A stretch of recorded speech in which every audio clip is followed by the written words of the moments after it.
Do you want to talk about? Thank you for joining us. You're kind of in the same world as Wendigoon, Yes. following conspiracies, learning about interesting demons, tales, monsters. And I always want to ask this when we have people on like you or Wendigoon. Do you personally have an experience that you think was supernatural or unexplained? Yes, absolutely. And it's one of those ones that's it's not like anything super intense. It's very like almost like Ghost Adventures level. But I remember I was playing Manhunt with my buddies. We were probably 18 because we didn't stop doing that until college. I wish I could go back. I miss those days. But we had a neighborhood, like 6 houses that belonged to all of our families, and we would just play out in those backyards. And there was this one abandoned house that was right next to my buddy Tommy's place, and nobody ever went in the yard because it was trespassing and whatever.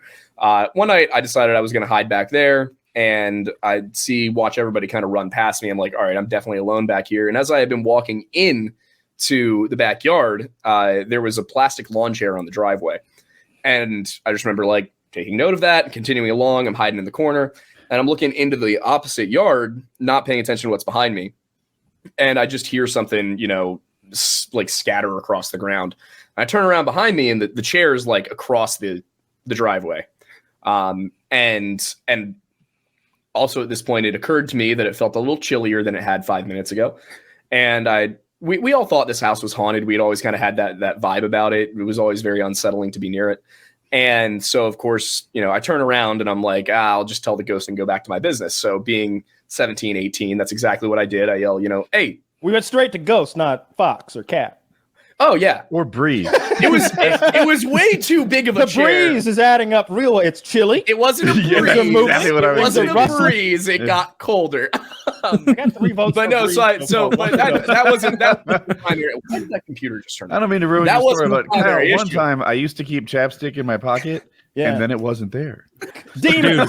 Woody, Well, did I ever the- tell you dude, this happened just last night. I wasn't that tired. Where's this going? I closed my eyes for a split second.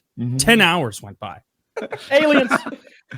Demons or explain that. ghosts? I can't So we all laugh. We all think it's very funny. Yes. It's hopping to the ghost thing. The part is I yell through the ghost, and I to this day I swear it. I mean this. I heard every door in the house slam shut. And I The look breeze. 4 for 4. I look up in the window. I look up in the window in the very upper of the attic window, and I'm like, and I You do not want to take this to court with me, sir. I saw a person. I heard all the doors slam. That's the one that comes to mind first out of all of them. I wish that That's I a had spooky seen something. experience. Yeah. Like my whole childhood was spent watching supernatural, Same. like clickbait shit.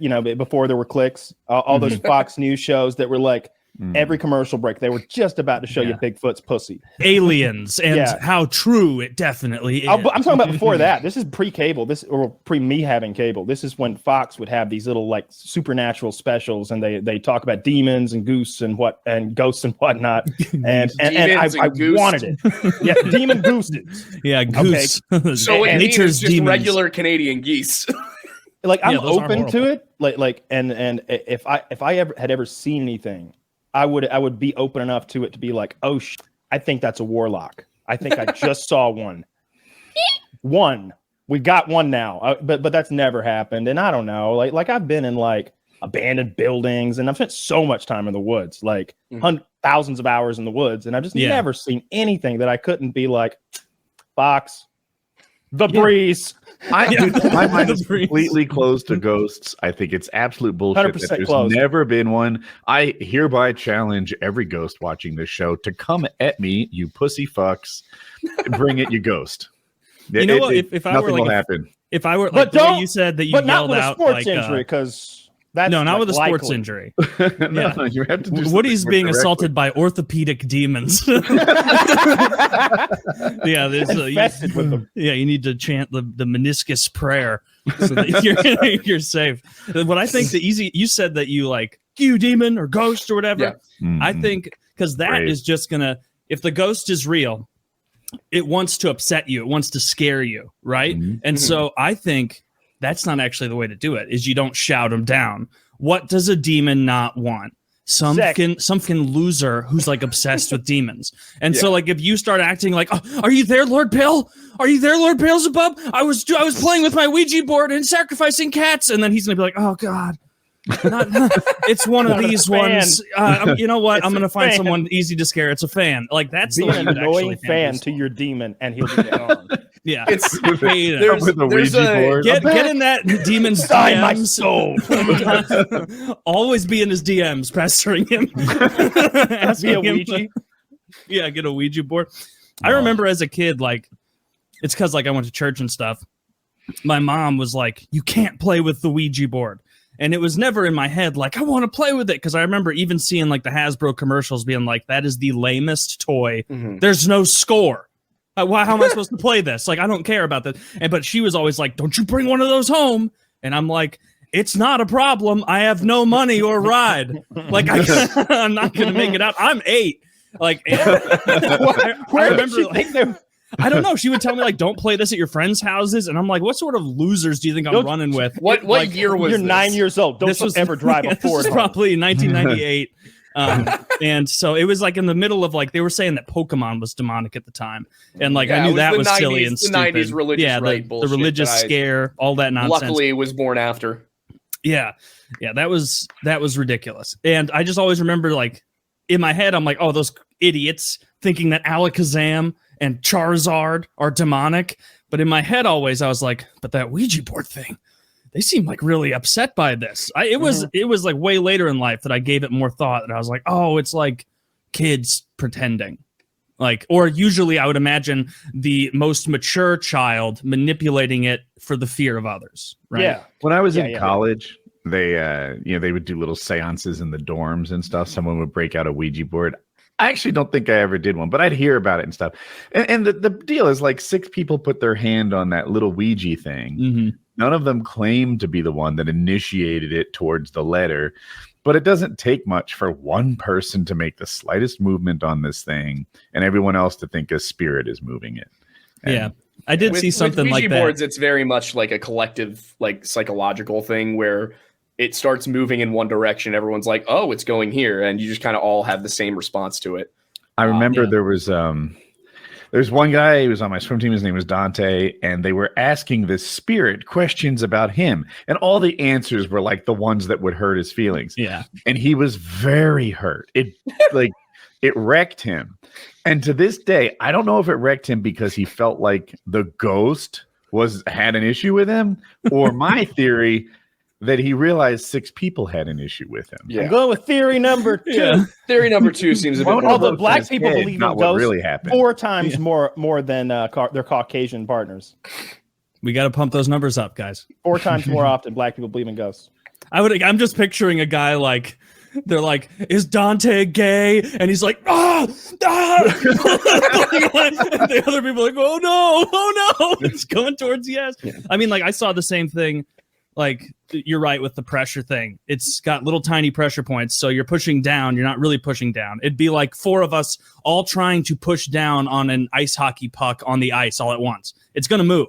Yeah. Like it has to. It had like little, not lubricated feet, but like, I don't know what to call them. Teflon feet. Yeah. Slippery. Like Yeah, little gliders. Non-stick. gliders. I like that. Yeah. Mhm. Okay. So it just makes it prone to sort of moving around on the board.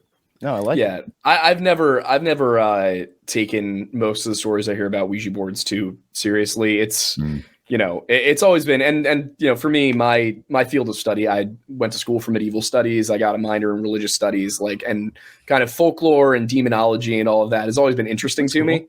So that was something that I looked into a ton. And what I found was with a lot of the demonology stuff, the idea that just using a Ouija board is going to summon some sort of you're going to get like Apollyon hanging out in your living room doesn't really track with any of even the established demonology lore from thousands and thousands of years ago. But what does happen is if you go in there and you go in with somebody who has the intention of summoning something, that's where the possibility works its way in terms of the actual belief system behind this stuff. Intent is far more important in demonology than If I thought I could raise just a saying demon, I would. But you don't really think you can. You don't really believe it. And so, like, in the thought of people who studied demonology, they'd be like, well, you didn't want the demon. That theory is often why I thought that my magic powers weren't working. You didn't believe enough. If I just believed more, I would fly. I'll try it again. You're just a heretic. No, I like that theory. I like that that's why magic doesn't work, except for a small group of people who are stupid enough to believe in magic. So all wizards are just morons. Something interesting about, like, you know, the term demon and all of that. A lot of people have like this Hollywood idea of what that means, that it's some sort of like evil spirit, or I think in the TV show Supernatural, they make the argument that it's a human soul that's been twisted to be evil or promised some sort of power. In the Bible, you know, the term demon doesn't actually, because there's no term for demon in Hebrew. You have to get into the Greek, the Septuagint, so the Greek translation of the Old Testament, or into the New Testament, where they're also writing it down in Greek. And then you get the word daimon, which is the one that actually refers to this. And even in Greek mythology, this is a class between God and man. So in Judaism and Christianity, demons are usually referenced by a term similar to like evil spirit. And what you come to conclude as you actually go in and make, you know, these deeper readings of some of these, I don't want to call them esoteric, but some of the less upfront books, like in Genesis, it's very much like God said, let there be light. And then you get to like Deuteronomy or Numbers, where they start talking about the evil spirits and the princes and the abomination of Moab, Hamash. And what you start to discover is demons in the Bible are not like this low powered thing. They're whole ass angels. Like they are fallen angels. So you have, for example, in Daniel, I think it's Daniel 10:14. This guy encounters an angel. Daniel encounters an angel, and the angel says, "Sorry, it took me so long to get here. I was held up by the Prince of Persia." And who he's talking about there is not Cyrus the Great. He's talking about the angel responsible for Persia, the Elohim responsible for Persia. So I was going to guess Jake Gyllenhaal. That's where I was headed. And then what he says after that is that, you know, he was stuck there until the chief prince Michael came and helped him out. So there's like all this really interesting lore in there about like the interactions between angels and demons and the term prince that gets used. So what you find is a lot of people have this concept that demons are some sort of separate thing from angels. No, in the Bible, it says on multiple occasions like that the demons, the evil spirits, are the princes of these other kingdoms. Yeah, that always made sense to me, because obviously, you know, Satan was an angel who had fallen, and he had that big war with God. So, I mean, he had a bunch of angels, like a third of the angels left with him or something like Revelation. that. So he loses, and they all get cast down to hell, and they become demons. But I don't know why they would look any different. But the thing I always liked, and I really enjoyed that miniseries on Netflix called Midnight Mass. Yeah, that was a good one. The quote from the Bible that, you know, that when you see them, you will be terrified. The Bible tells us this. So when they see that fucking angel / demon / vampire, they are fucking, it's like, oh my God, it's 8 feet tall and it looks like the devil. Yeah, we're all terrified. It has wings. Almost every time they show up, it's like, be not afraid. And they're like, I'm fucking afraid right now. I of all the made up things that I've read some of, the Bible's one of the more interesting of them. It's there's some good stuff in there. Everything else is based off of it, right? Like if you look at like Tolkien was great with the elves and all the languages and the races that he invented with the dwarves and the fucking elves. But even his shit is based on the old text from the Bible, and that's based on some stuff for Zoroastrianism before it. Zoroastrianism is later. Later than like Judaism. Jehovah. Yeah, so Judaism. So there's a large amount of contention on this at the moment. When were the first books of the Old Testament written down? Because the oldest extant copies we have date to the Babylonian exile, so the 6th century BC. But a lot of the accounts that are conveyed in, for example, Exodus, talk about things that happened 600 years prior to that. I was doing some work in prep for the Weird Bible podcast, which is with Wendigoon, and I think I've accurately dated the Exodus to 1206 BC. because there's mention of a solar eclipse. There's mention of. I got a feeling you're the only one who thinks Zoroastrianism didn't come first. No, I'm not. I'm not. I'm not the only one who thinks that. But me even too. so, early. I'll throw my hat in that ring. The earliest. So it's similar to Judaism. I'm going with Aiden to keep it even. The earliest extant accounts of Zoroastrian belief date to about 600 BC, as do the earliest extant biblical accounts. Now, it is possible that because these two peoples, the two religions, the Jews and the Zoroastrians, both were part of the Persian Empire at that time. You're telling me Mr. White in 10th grade may have misled me. Yes. Was lying through his teeth intentionally. But it's the thing. So Zoroastrians traditionally will date their religion to be back to 2000 BC, but so will the Jews. Of course, and they're at the same point where they both have the artifacts, the documentation to back up to about 600 BC. But there was a little tablet discovered on Mount Ebal in Israel back in, I think it was February or March, and it has on it written. The curse of Jehovah be upon you, Jehovah curse you, all that. It's written in Hebrew. It's a 2 centimeter by 2 centimeter copper tablet.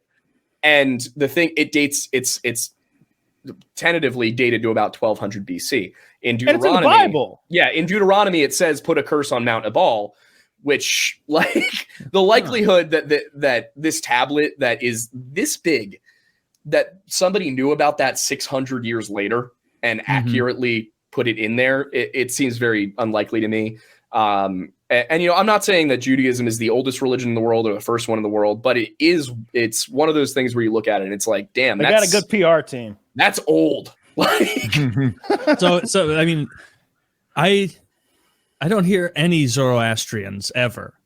They're mostly in Persia. Yeah, they're mostly Iranian. Oh, okay. I thought it was like a dead religion. They didn't do that anymore. No, there are still Zoroastrianisms out there. There's still Zoroastrians out there. And it's a fascinating religion. It's very cool. I think that Tolkien probably took a little bit from Zoroastrianism when he was writing the Silmarillion, because the story that you get in the Silmarillion is that Eru Ilúvatar was, singing the world into existence with all of his Valar and all that. And then Morgoth comes in with the discord, and he can't create of his own will, but he can twist the creations of Eru Ilúvatar. And Ahura Mazda and Azura Mainyu, I think, is the darkness. It's a dualist religion. It's the same structure where Ahura Mazda can create things, and then Azura Mainyu can only twist things. He can only, and then he can't forever. Right? It's the sun and the moon all over again. Like I feel like every religion started. There's a lot of dualism. Most religions are dualistic. I mean, you can see a ton of that with Tolkien, like that. He took it from Christianity too, because his big thing was like, oh, evil can't create; it can only twist and corrupt. That's why the orcs are twisted and corrupted and ruined souls of elves, like that kind of thing. So Tolkien was just kind of a bullshit plagiarist and not very good. He was stealing from those Zoroastrians. God damn it!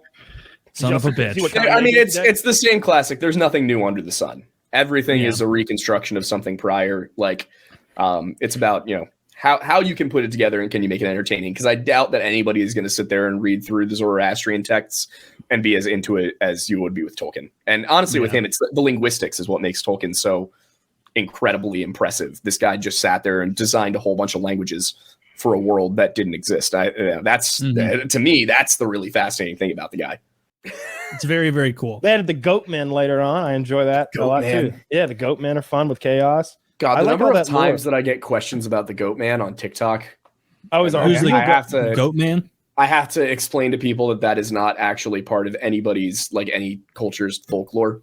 Here it is. So, are you talking about the goat man who used to come down out of the mountains down here in Georgia with the goat?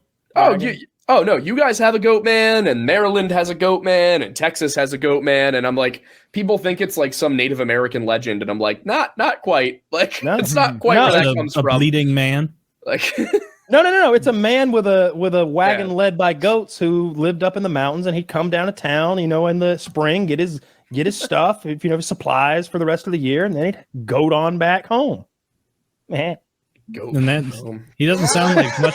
He doesn't seem very sinister. Well, he's not at all. People would come out and the goat man's coming. Yeah, Everybody look. Oh, That's the thing. The Maryland one is like supposed to be a monster, and so is the Texas one. Yeah, no, Well, they're asking about old man down here in Georgia. No, that's not the same thing I'm getting asked about. There's pictures of him. He's a nice. are there any of these regional ghouls, goblins, monsters that you're like, oh, that's real, but it's a serial killer?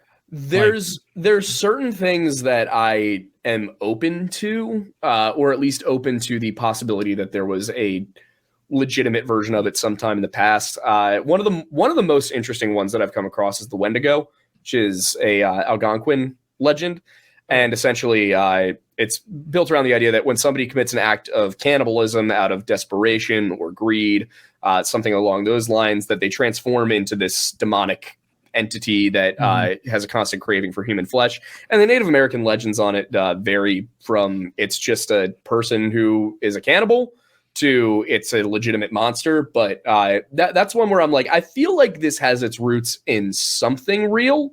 Well, we've seen it twice in modern times. We saw the guy in Florida who attacked that man, beat him to the ground, and for 17 minutes ate his face until the police showed up. But wasn't he on bath salts? That's what everyone said. He was sober. That's what everyone said. Stone cold sober. He had trace amounts of THC from like weeks gone by. Damn. Sober. Then another guy that was also eating a man's face and snarling naked, and unrelated event, different place in the country, and the police were trying to stop him, and they put the canine unit on him, and he still continues to eat the man's face. And at one point, he looks up at the police officers, growls, and says, "Kill me, I'm eating people." They eventually beat him off the man, and the man's face was eaten off, and he's in prison. These are both real stories. They should have taken him to the hospital. I'm sure they did. They did. Oh. That guy in Florida, like Zach, try to find the guy in Florida, the victim, because his face looks exactly like from that Hannibal Lecter movie. Remember? Oh yeah, when he's Verger. That was the character's name. Where his face had been peeled off and fed to the dogs. Looks like that. I'm gonna feed you to my dogs, and he like talks pigs. all weird. My pigs. I didn't really practice the voice before I started the character. Oh yeah, this is what happens when a Wendigo gets you in Florida. Oh yeah. That's one of those legends that I'm like, I feel like this could have come out of something real. Skinwalkers are another one. I just wanted a glimpse. Yeah. Skinwalkers are another one where it's they're like there is a real tradition associated with the idea of being a skinwalker. Whether or not people can actually transform into animals and travel the astral plane is up to you to decide if you want to believe it. I've decided on that one. What I think is that they will eat your face in Florida, but no on the astral plane thing. Yeah. So there's things like that I think probably have their roots in something real. And then of course there's the missing 411 phenomenon, which there's some of those cases where like, yeah, that person probably just got lost, but there's other ones where it's like, if everyone involved in this is telling the truth, then some weird shit happened here. And so I'm one of those people who like, I don't know that I believe in any specific version of a supernatural kind of thing, but I am open to the existence of things we don't yet understand. I usually lean when I've got all the facts and it still just really doesn't make sense. Yeah. I start questioning the things that were told to me by people and weren't evidentiary. Because I remember there's one where a lady lost a toddler in the woods. She had like 3 kids with her. And I think this might be from Wendigoon's channel. She's got like 3 kids with her, you know, stepped up from the ages a year each. I think and one of them's real little. She turns her back for like 20 seconds. Kid's gone. I think I was in that video. They searched the woods, you know, like you might have been. They searched the woods. The missing 411 one, yeah. She goes back, like we never find this kid again. And it's like, did a stranger come in, wait until she turned her back, snatch the kid, and then sprint away to a car waiting somewhere? That's far-fetched. What's more likely to me is that mother didn't like that kid, and or maybe like through her like incompetence somehow, that kid got killed or something. And her way of it is like, oh, we lost Tommy in the woods. I'd want to know, did anybody else see Tommy in the woods that day? When's the last time anybody else saw Tommy? Are we sure he made it to the woods? I have one of those. We did a documentary. It's called Into Thin Air, the case of Tom Messick. It's on our YouTube channel, The Lore Lodge. But we drove up to Brant Lake, which is where this guy was when he went missing. 82-year-old, I think, paratrooper veteran, but blind in one eye, had hearing damage in one ear. He and his 3 of his buddies, and I think they're like 3 of their sons, went out hunting. And as the story goes, basically they left him, they spread out in a line. The older guys were basically waiting. They were the watchers while they had other people pushing game towards them. I guess that's a normal hunting technique. I don't hunt, but from what I'm told, that's perfectly normal. And they were out there for a few hours. And then when they decided to pack it in and go back to the camp, Tom Messick, the older guy, was just gone, nowhere to be found. And they fully searched the area. Nobody found anything whatsoever.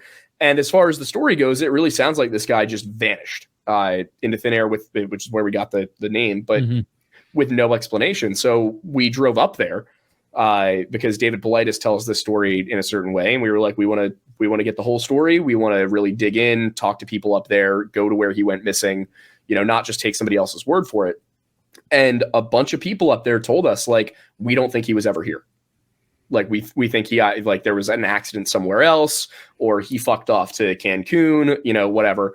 And we just don't think he was ever there. Or the other option was people said aliens. But yeah, there's these stories where, like, a lot of the times where somebody goes missing like that, it seems like the possibility is that they were never even there. And that's why the missing part of my story brain is will so be strange. led. It's really easy to lead me to that place to take a little leap of faith and be like, hey, you're connecting the dots here. Maybe their mob could have been, maybe they came and got him. Okay, I can see that. But like, whenever you're saying that like a child went missing, I start thinking of all the reasons people have for getting rid of children, how often it happens. It was a famous one when I was a kid, when I myself was a child. Ramsey? Not that one. It was the one, I think in South Carolina, where this lady said she had lost control of her car and had gone into a lake with the child strapped inside, and child had drowned. But she had done it on purpose. She had just strapped her kid in the car, put the car in neutral, and rolled her car into the lake and killed the kid. And didn't think that they would notice the car was in neutral? Well, look, I was a child at the time. She wanted to pass it off as an accident. Yeah, I get that, but like that's such an easy thing to catch. I mean, South Carolina, the judge is like, women drivers, am I right? Get on out of here, Sally. All right, you owe me one high five. Get the hell out of here. It is South Carolina. So, but yeah, whenever I think that story in particular, the one where like, we brought the child here, we turned around for 30 seconds, the child went poof. We searched for an hour. We went back and got adults and teens and dogs. We surrounded the area. The helicopters hit the sky. The Amber Alerts. Every road was cut off, and you still didn't find the kid. When you tell me you brought a dog in and you lost a toddler still, all right, something happened. Somebody's lying. Dogs are really good at that. Like anybody who's got a dog, like try to put a treat in your pocket and like make it fast them, right? Like they'll track the kid down. Toddlers stink like shit. That little kid's getting drunk through the woods or walking himself, rubbing on everything, drooling, spitting, shitting. They found it. So someone took that kid. That's one of the missing 411 profile him. Points. That's one of the profile points for these cases is the dogs can't find them. And there's some cases where it's like, yeah, that makes sense. But a lot of these cases are kind of weird. To me, that says that they're looking in the wrong place, which means that someone has lied. The person who pointed that way is the liar. The mom is saying, look over here, when really we should go back to like look for the blood in her basement because she let the kids play down there and one of them hit the other one in the head, pushing a shelf over, and she didn't want Tommy to go down for the murder of Billy, and so she's gotten rid of Billy. Like that's so much more believable, right? Like it's more believable that it's some sort of that it's a cover up of a murder. The ones that get me really are the ones where like there's other witnesses who were strangers the day these people met. Like for example, like the Dennis Martin case from 1969, Great Smoky Mountains National Park. Like the kid was playing with kids from another family and his brother. Like they were all around when this happened. Like this would have had to be like 20 people involved in this conspiracy to keep their mouths shut about this kid going missing. And then, he's vanishes within like 5 minutes with from out next to his brother. His dad took his eyes off him for like 20 seconds. Yeah. And then they call him the Green Berets, and the Green Berets can't find this kid, which of course has led to a ton of like conspiracy theories about like, oh my God, the Green Berets, like, they went in there because they were hunting monsters or whatever. No, they were training nearby. Like they train in that area, but it's not exactly the same. But I've seen kids, like parents take their eyes off them for a couple seconds and disappear. like 200 times. Mhm. And the Or they reason wander. is But they're usually within like 50 Please, yards. no, please go. bullshit. They're miles away. Really? And here's the scenario. I was a lifeguard on the beach for years. And it's just that. The kids are digging a hole. Parents take their eyes off them for a second. They start walking. The kid gets disoriented and he just keeps walking and walking and walking. 100% of the time they go downwind. It was like a predictable thing. Don't even look the other way. They walked with the wind at their back. That's the way they went. And we would just get on the radio, tell every lifeguard, and invariably, like 2 miles away, 4 miles away, somebody would return a crying child to the lifeguard. And then we'd be like, oh, yeah, they're looking for one of those on 17th Street. Was it a blonde? and I've literally like 200 times I've seen this. So the idea that a kid just like vanished when the dad took the eyes off him for a second isn't foreign to me in the slightest. Oh yeah, step one is easily believable. It's like all the things that come after that. It's like, all right, so they were in a park, and there weren't any people there. Like parking lot's covered. It's all everybody that was in that parking lot we know. So where'd the kid go? Like there's 50 miles of wilderness that way. The highway's this way, and that's they got to go past the people to get to the highway. So where'd he go? We searched that whole 50-mile area. The dogs, the tree, the green berets, and like nothing. And the then dogs like, make sense. To and me. then you Like, start why wouldn't thinking a dog like be able to find it. A dog is that effective? They have dogs. There are dogs that are bred for this. Like bloodhounds are bred to search out a specific scent. Like you give them I'm aware of that. They track I just don't know how effective a dog is. I don't know. They're, like they're pretty effective. I would think that they would be good at they've like got getting a person in the woods. if Like, they're dealing with a fresh tracks. My understanding is that dogs are extremely effective. If it's within like a few hours, yeah. If it knows what the kid smells like, they give the kid's hat or something or blanket or whatever. Like, especially the kid, right? He's like falling around everywhere. It's not like he's wearing sneakers, like sprinting through the woods. Yeah. there's not a ton of similar childlike smells in the woods. It's dealing with like discerning. Like I feel dogs like find missing people 10% of the time. I have one experience with dogs. Our house was robbed and the dog didn't do shit. Well, see, that stat's not helpful though, because how often are dogs deployed when in the wrong area, right? How often is it the fault of the handler who put the dog in the wrong place? I could tell you that when dogs are used in areas where victims were actually present, they found the victim 90% of the time, but dogs are used ineffectively 90% of the time, unfortunately. That's the problem with the statistic is like they'll bring dogs out in situations where there was never a chance the dog was ever going to find the person. Like either square miles rain add up or quickly. If I tell you that a 5-year-old can go 6 miles, all right, 6 miles in every direction. Well, that's incalculable. No one knows what that is, but but it's a lot. There was one kid, I'm struggling to remember his name right now. I think it was Keith Perkins, maybe, where Les Stroud from Survivor Man tried to track the same distance this kid went in the same period of time, and he couldn't do it. And they were like, and they found the kid, but the kid was so young he couldn't really describe what happened to him. Is it pi squared for the area of the circle? Yeah. IR squared? No, it's you just kind of get the gist. Do you multiply the radius by pi? Something like that, yeah. 37 square miles. Pi r squared. Was it pi r squared? Did I get it so. right? That sounds right. That's one of the things. Pi times the radius squared, since we've had to find the area of a fucking circle. But yeah, there was this one kid. I'm trying to remember who it was. It rocks, never having to do math Keith again, Perkins. Keith Perkins sounds right, but he went like, it was some ridiculous amount of like distance, like 12 miles in 24 hours or something like that. I need to get it out. If the kid walks 6 miles in any direction, which I know it's probably downwind, but whatever, it's 113 square miles. Now, what if he could have hard to find? Yeah. What if we really mean any direction though? Include the sky and the ground. Go. It's a sphere now. Now it's incalculable once again.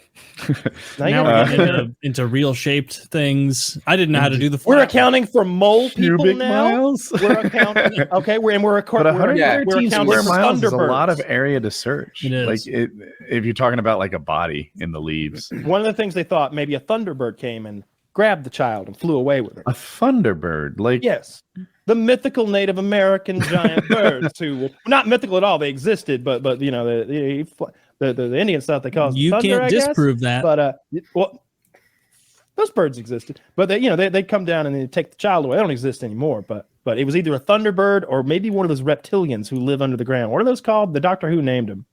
I don't know how much I believe about what we know about animals that used to be around. After some of the mistakes they've been making with dinosaurs, pretty foot and mouth embarrassing. Yeah.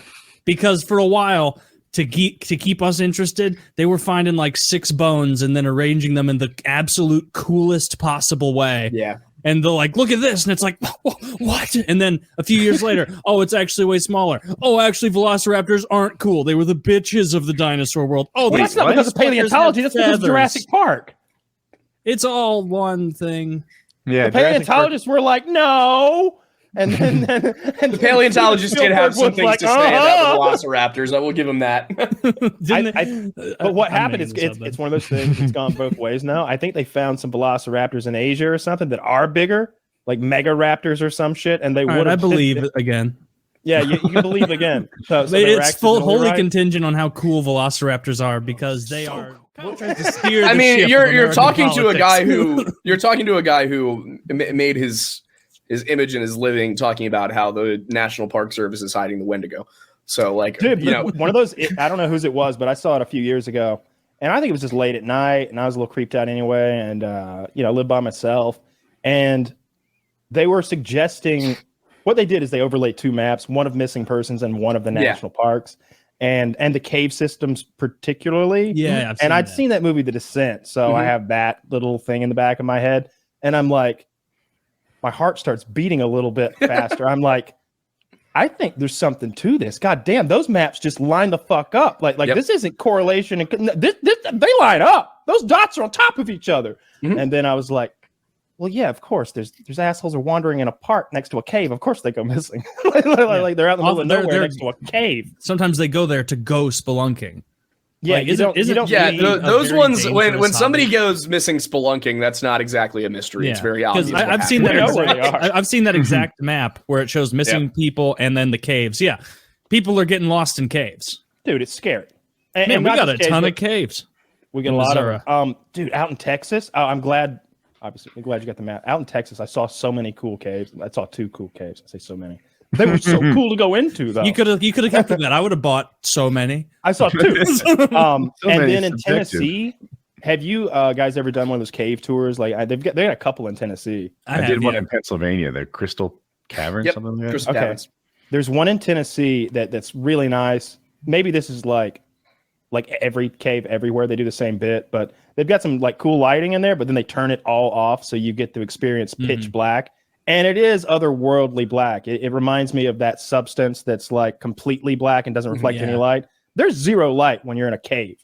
And they turn the lights back on and you're like, man, if you were to get lost in here, it's not that kind of dark, like in the middle of the night where you can fumble your way through a little bit. No, I see shapes and shadows a little. It's just, you don't have eyes anymore. It's so dark. There's no light. Dude, very unsettling. I saw caves in the Dominican Republic and that's kind of cool. Because there's nobody in charge of the caves, right? I think the Crystal Caverns or wherever it is I went, like there were velvet ropes involved. There were places you couldn't go, as you mentioned, there are lights. In the Dominican Republic, it's like, can we like climb on the stalactites? And they're like, yeah, fucking everybody does. Dude. I won't say exact. So here's what happened. We were in this cave. And I thought of it as a really cool experience to be allowed in this cave. And those stalactites and whatever they're called, the ones that come down and the ones that go up, they're down there. And there's a little ecosystem. And I know that whole thing about like just touching one like stunts its growth 100 years or something because it's like taking the calcium out of the drip drop water and slowly layer up. 8 inches were broken off. I'm sure there's a millennia missing. The one we're in though, pristine. And someone, who knows who, was just like, hey, can I have this? Ka-kunk! And like broke this. And I was just like, and the guy was just like, yeah, man, that's yours. And I was just like, I won't be taking anything from here because that's one of the most awful things I've ever seen. I was tiptoeing around in here trying not to kill the crickets. Oh yeah. And that guy's like stealing animals from the zoo. I couldn't believe he broke it off. But there were those scorpions that glow in the dark and like really disgusting meal. The ground in there is like, it must be the most fertile shit ever because it's just like dead crickets for all of eternity. It's just this brown loose stuff that's full of like worms wiggling around. It's gross in there and it's hard to get in, but it was really cool experience. The ones in Tennessee were, like you said, like lights and ropes, but sounds like you go to the Dominican. Things are a little looser. Am I allowed to go there? Am I allowed to go to the DR? I hope so. Why wouldn't you be able to? Because I'm a felon. Yeah, but does that mean you can't travel outside of the country? I think the Dominican Republic. Wait, really? To like dozens of countries, they won't have me. Wow, I did not know that. Like most of the heavy hitters, like think of a country you'd like to go to. Name one, quick. Australia. Ireland. 3, 2. Australia will let me. Ireland won't. I mean, it kind of makes sense that Australia would let you. It would be a little hypocritical if they didn't. It's part of their heritage, right? Yep. I like Kyle's knowledge on this. By flying or on a cruise. Australia, yes. He's got a list somewhere that he's just like crossing off where he can. Yeah. So there's certain places I cannot go to, and there's certain places I can. I'm wondering if one of my felonies just rolled off my back the other day when Biden like signed that piece of paper, and now I've only got a single felony to my name. Did you see that executive order he wrote or whatever it was about pardoning that one very specific marijuana offense actually is going to release 0 people from prison? We were talking I about saw 6,500 people. 6,500 people would have their marijuana charges expunged from their record, but there's nobody being released from prison as a result. Oh, from prison. Yeah, 0 people getting out of prison because of it. And also, if you have the possession charge, the odds are you have like 3 more to go with it. Yeah, but probably not. I mean, I know I did for simple. There's like nobody in federal prison for simple possession of marijuana. It's like trafficking charges are what get you in, and they also tack on the possession. The thing is, trafficking doesn't always mean what you think. Like I learned that through Kyle's experience, where I don't know if I should. Well, they were trying to say that like Kitty runs like a soap and candle making Etsy business, One True Lane over on Etsy, and buy her stuff. And they were trying to like make her like she's got all these presses, like hydraulic presses that make bath bombs, and they're forcing like chemicals together in this little bath bomb. You throw it in, it smells like shit, and it bubbles. but it looks crazy because there's powders everywhere and devices to package them, and so many UPS slips and like all of the scales, like the electronic scales for package label making. So they're trying to like, oh, this Kyle guy, he may have only had half an ounce, but we just didn't catch him when he had 50 kilo moving through this place. So like they joked around about trafficking for a while because it was a joke. Because they tested everything she had, and the scariest thing is baking soda. And but the intent to distribute is me offering marijuana to my girlfriend in like a text message. Like that's insane. And you might think that's the thing I didn't want to say out loud that I didn't know. I don't give a shit. And you may think to yourself like, how so can you, ridiculous. Like who offers marijuana to their girlfriend a text message? What the text message was like, hey, you want to smoke tonight? I rented like Iron Man or something like that. It was literally something like that. A regular Pablo Escobar. It was like, I got Iron Man. You'll get high and watch it. But not until after I kill my ops, sweetheart. Yeah, I got to head back out on the streets and collect my money. Got to run by and get some extortion money and traffic. It was much nonsense. Were they like, I don't know the story of what happened to you super well, but I do remember like, I think I was, probably like 12. It was I got caught coming out of I was coming out of the post office, and what had happened was I had everybody makes it sound like I ordered the drugs off of like an illicit website, but what happened was my dealer here in Georgia got arrested, so now I don't have a dealer. And I mentioned this to a friend, and she was like, oh, that sucks. I mean, I could send you some stuff. And I was like, nah, I don't want you getting in trouble. And she was like, who cares? Who gets in trouble for weed?